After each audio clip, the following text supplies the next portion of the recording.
गुरु गुरु जपत जपत गुरु भेला अपना की गुरु भेला अपना की शिव गुरु लगता बेड़ा पार होला लखन जी। शिव गुरु लगता बेड़ा पार होला लखन जी। जना घर मम्मी नहीं ओहो घर बानी को नहीं बिना मम्मी नहीं भी आवन हो लखन जी।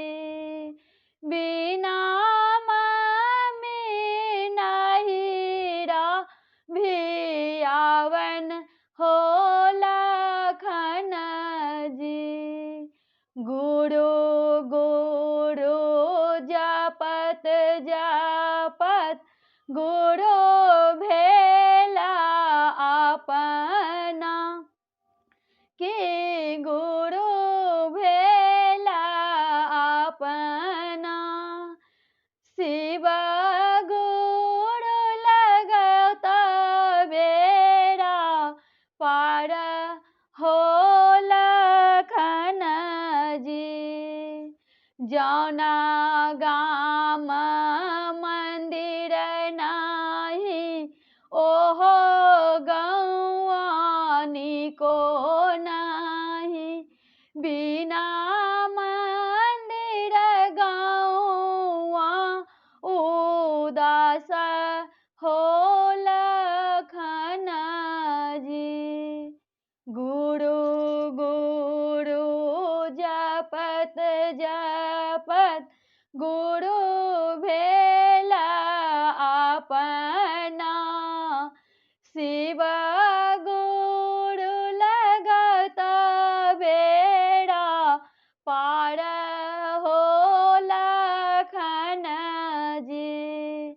जना घर सासु नहीं ओहो घर बानी को नहीं बिना सासु घर बा उदास हो लखन जी। गुरु गुरु जपत जपत गुरु भेला अपना। शिव गुरु लगता बेड़ा पार हो लखन जी। जौना घर स्वामी नहीं ओहो घर बानी को नहीं बिना स्वामी से जिया भी आवन हो लखन जी।